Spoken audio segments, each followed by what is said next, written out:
आइए हम सभी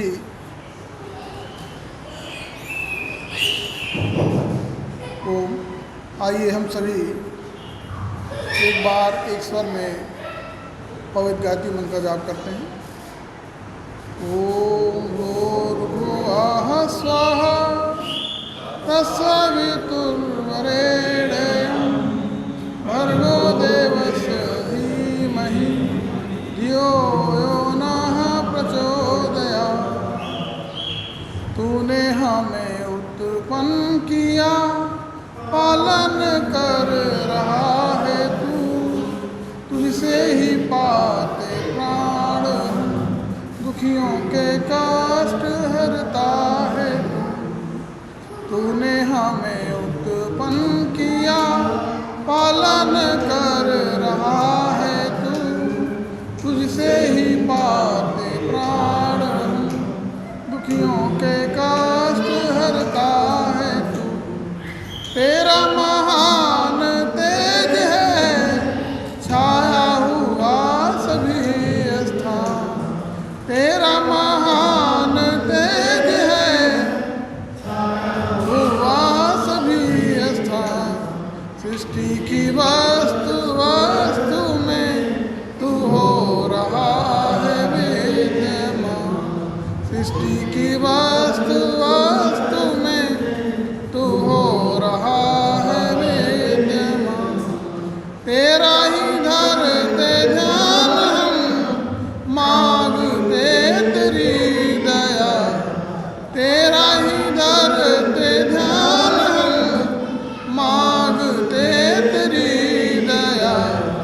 ईश्वर हमारी बुद्धि को श्रेष्ठ मार्ग पर चला, दाता हमारी बुद्धि को धर्म मार्ग पर चला, प्रभुवर हमारी बुद्धि को सत्य मार्ग पर चला।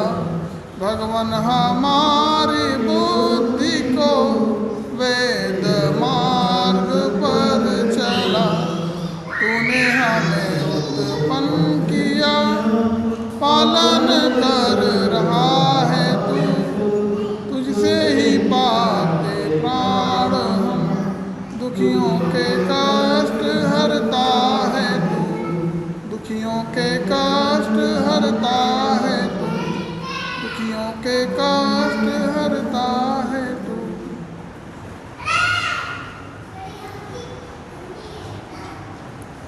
पुलकोत्सव के पावन पर्व पर आयोजित इस विशेष कार्यक्रम में उपस्थित श्रद्धेय प्रधान जी, मुनि जी, इस कार्यक्रम का संचालन कर रहे आदरणीय मंत्री जी,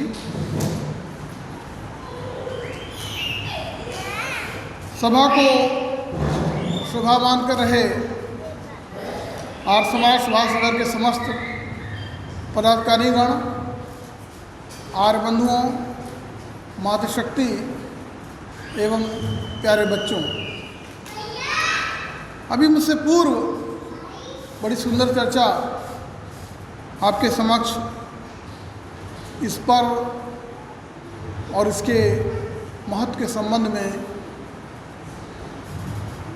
हो रही थी। और बहुत, क्योंकि आप बहुत लंबे समय से यहाँ पर बैठे हुए हैं, बहुत देर से बैठे हुए हैं, और निश्चित है बैठने का लाभ मिलता है। आप यहाँ पर निष्प्रयोज नहीं बैठे हैं, हम और आप निष्प्रयोज नहीं बैठे हैं, लेकिन फिर भी यहाँ पर बैठे हैं तो आप सभी को धन्यवाद है। और बैठने का लाभ भी आपको अवश्य रूप से मिलेगा। लेकिन भोजन कितना भी स्वादिष्ट क्यों न हो, एक सीमा के बाद स्वादिष्ट भोजन भी कभी कभी विष बन जाया करता है। तो ऐसी स्थिति हमारे लिए भी न होने पाए, तो बहुत ही थोड़े समय में मैं भी आपके समक्ष जो क्रम चल रहा है इस क्रम को आगे बढ़ाते हुए थोड़ी सी चर्चा आपके समक्ष रखूँगा। हम सभी होली का पर्व बहुत ही उत्साह से मनाते हैं, प्रत्येक वर्ष मनाते हैं। अभी हमारे अभिषेक जी भी चर्चा कर रहे थे कि भाई पर्व तो आता है जाता है, हर साल हर वर्ष हम उसको मनाते हैं, लेकिन एक सामान्य व्यक्ति के किसी कार्य को करने में और किसी विशेष व्यक्ति के किसी कार्य को करने में दोनों में बड़ा अंतर होता है। अगर अंतर ना हो तो वह तो फिर सामान्य हो जाएगा। तो ये जो पर्व हम मनाते हैं, इस पर्व को जो सामान्य लोग हैं, जिनकी सोच ही सामान्य है, जिनकी बुद्धि ही सामान्य है, उसको सामान्य रूप से मनाया करते हैं। लेकिन जिनकी बुद्धि विशेष है वो क्या करते हैं, इस पर्व को विशेष रूप से मनाया करते हैं, जैसे हम सभी यहाँ पर बैठे हुए हैं। और यह विशेषता हमको मिली कहाँ से है? यह विशेषता हमको हमारे पूर्वजों ने, हमारे ऋषि मुनियों ने बहुत श्रम करके अपने जीवन को लगा करके, त्याग करके हमको यह दिया है। हम इस विशेषता को जान पाने में सक्षम हो रहे हैं कि विशेषता है क्या। होली बड़ा सुंदर पर्व है और इसके शब्द में देखिए, Holi, HOLI, Holi, H for hate, O for out, L for love, E for in. क्या करना है हमें? I for in. शब्द ही कह रहा है कि हमें क्या करना है, घृणा को बाहर करना। भी हमारे मुनि चर्चा कर रहे थे, घृणा को हमें बाहर करना है और स्नेह को, प्रेम को हमें अंदर करना है। यही इस पर्व का सार है। यही तो हम करते हैं, और क्या करते हैं।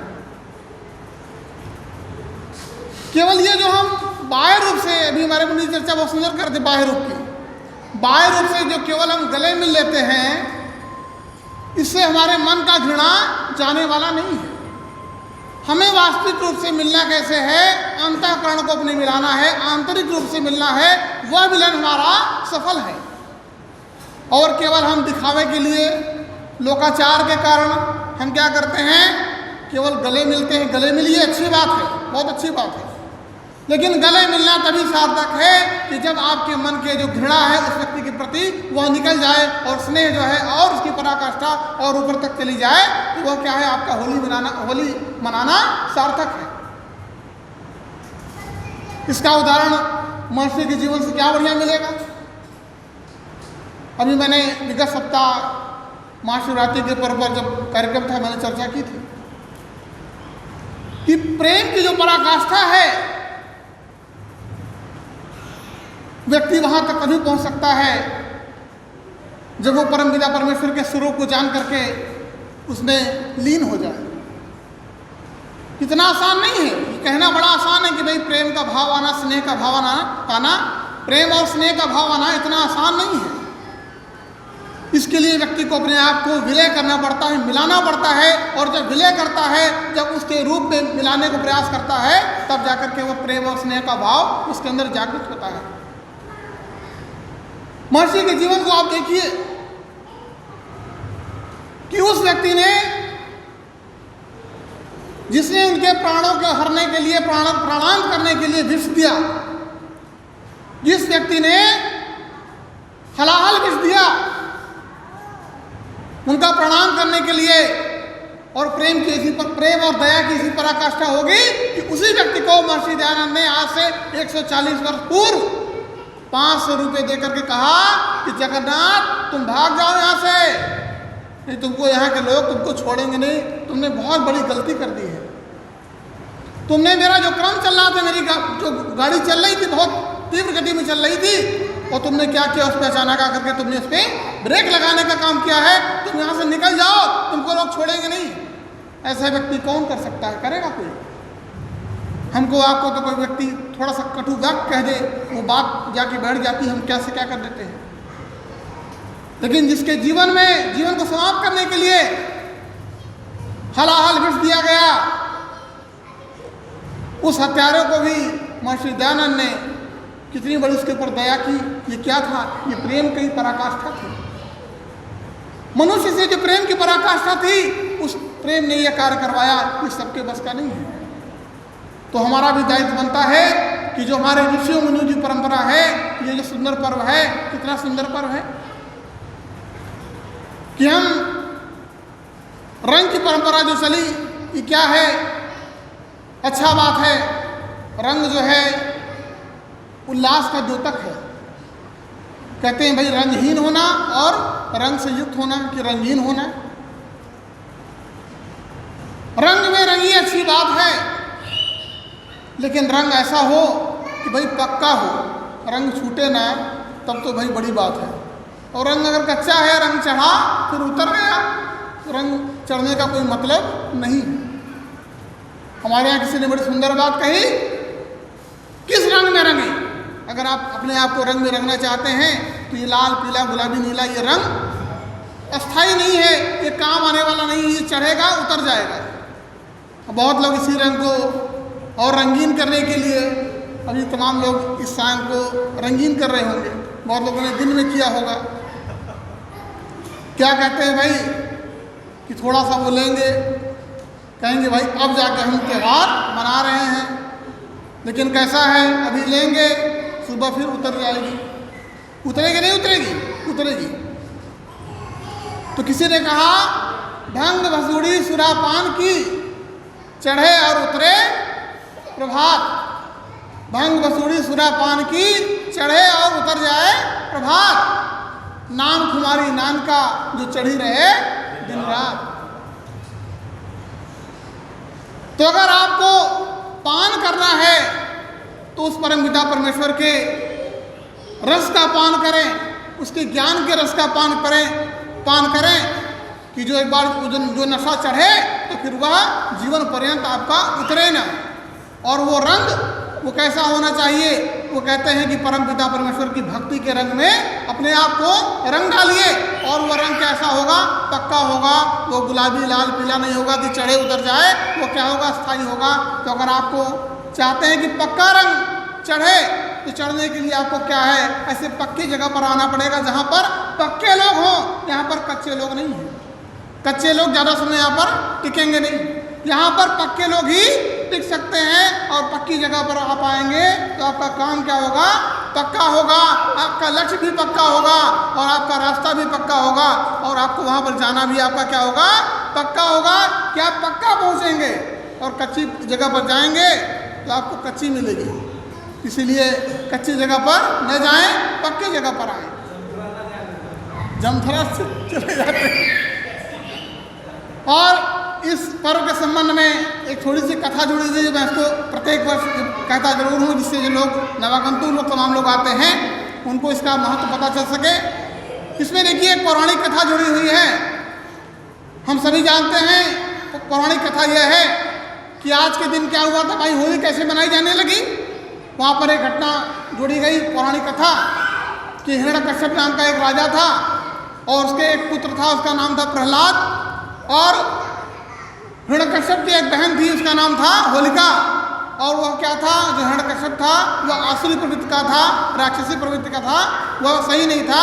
उसने क्या किया? और प्रहलाद क्या था? ईश्वर भक्त था।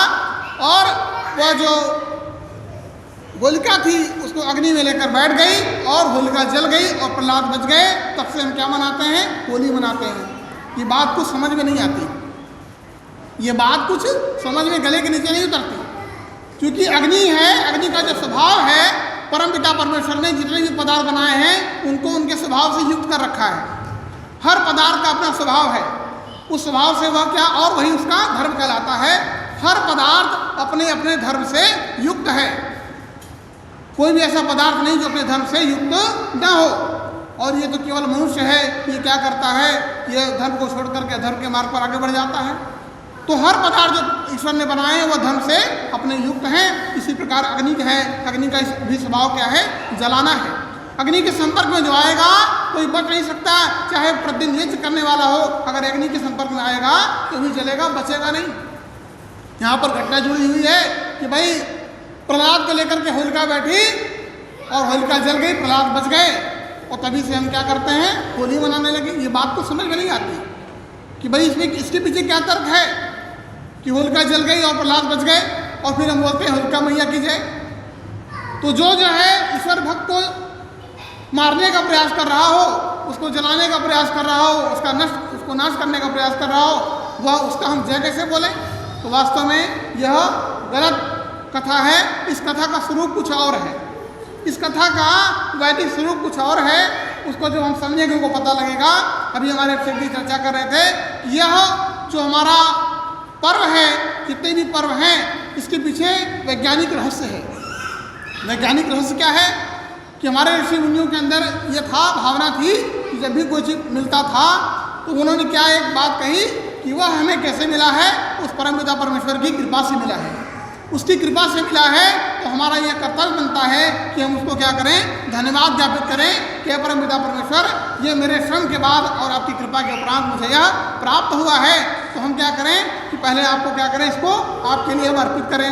अब हमें ईश्वर को अगर अर्पित करना है, उसका माध्यम क्या है? तो कहा गया यह अग्नि है। इस अग्नि के माध्यम से हम जो कुछ भी है उस परमपिता परमेश्वर को हम अर्पित कर सकते हैं। इसमें जो भी अच्छा पदार्थ हम डालेंगे वो वहाँ तक परमपिता परमेश्वर के पास वह पहुँचेगा और उसके बाद हमारे पास पुनः फिर आएगा। तो ये क्या है? इसी प्रकार यहाँ पर दो हमारे पर्व आते हैं, इसको बोलते हैं नव सस्येष्टि जो बोलते हैं। यह क्या है? फसल का जो यज्ञ करते हैं, नई फसल आती है, इस समय गेहूं की फसल आ जाती है।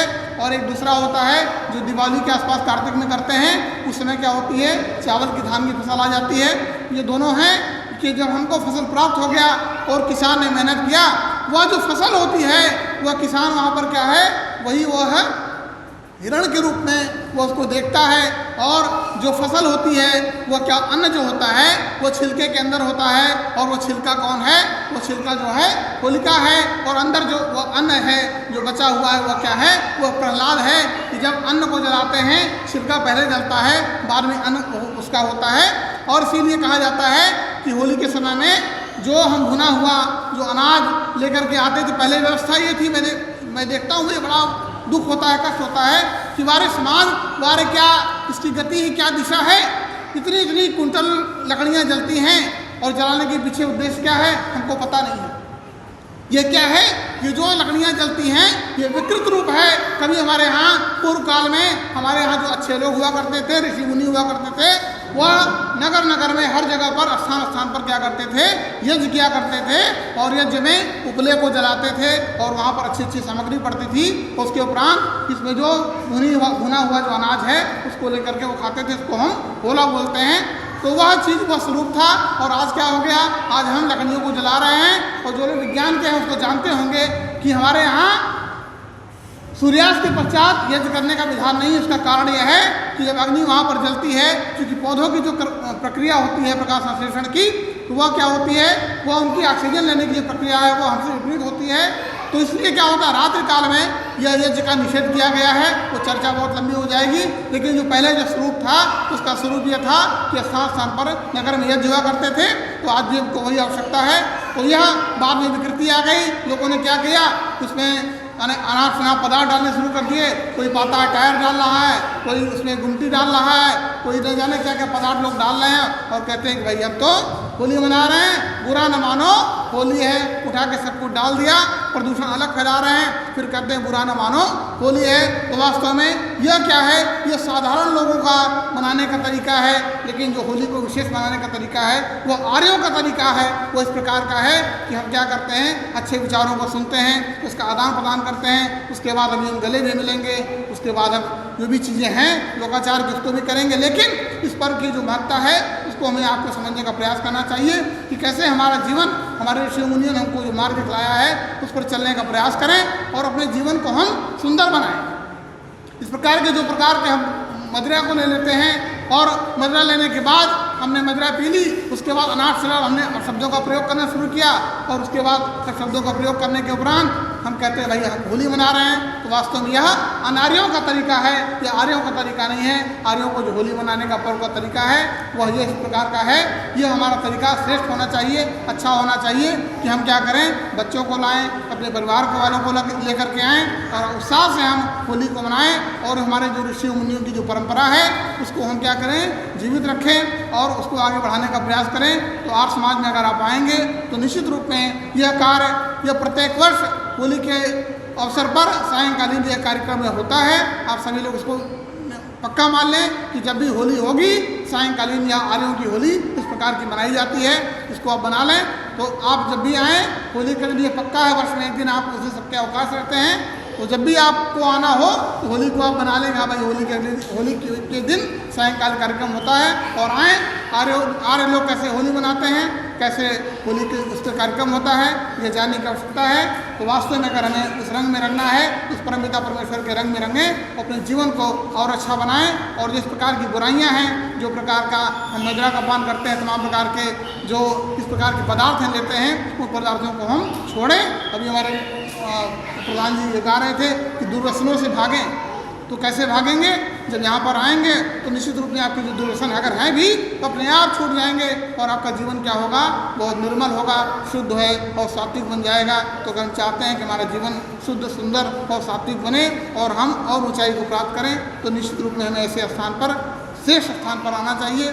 यहाँ पर अच्छे विचार मिलेंगे और अच्छे विचार ही व्यक्ति को बहुत ऊंचा उठाते हैं। तो इसीलिए हमारा कर्तव्य बनता है किस प्रकार अच्छी जगह से हम जुड़े रहें और अपने जीवन को सदैव अच्छा बनाने के लिए हम प्रयास करते रहें। इन्हीं शब्दों से अपने वाणी को विराम देता हूँ। ओम शुभ।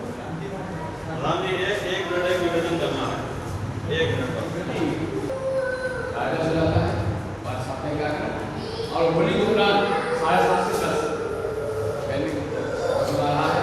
तो अब अगले शुक्रवार से जो कार्यक्रम हुआ था 7:30 के दौरान होगा और अपने पशु की तिथियां 14, 15, 16, 17, 18 नवंबर अभी जो निगम करें उसके अनुसार कार्यक्रम में प्रेक्षक का हमारे प्रशिक्षक आचार्य अनुदान आ रहे हैं तो उनका लाभ लेना है। तो कहीं बाहर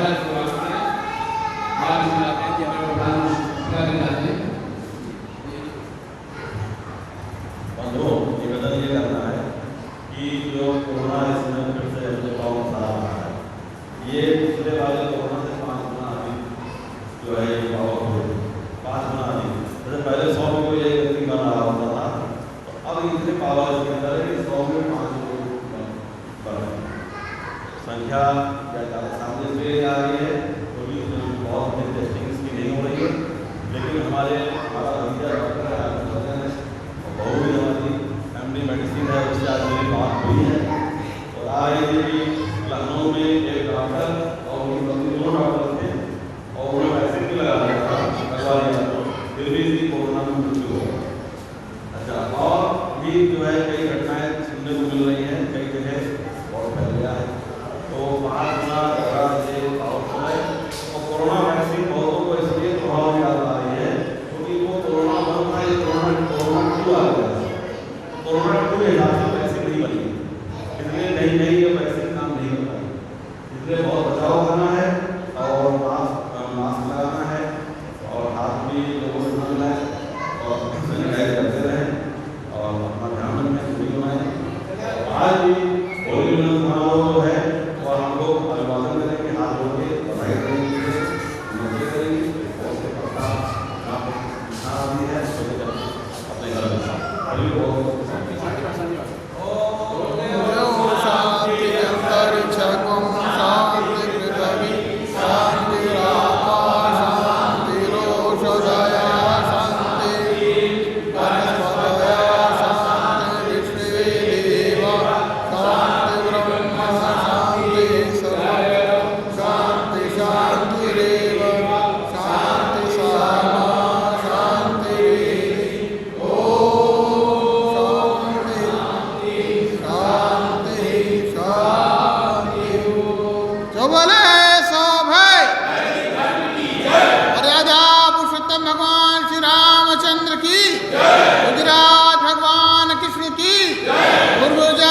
सरस्वती की, महर्षि दयानंद सरस्वती सरस्वती की, स्वामी श्रद्धानंद की, पंडित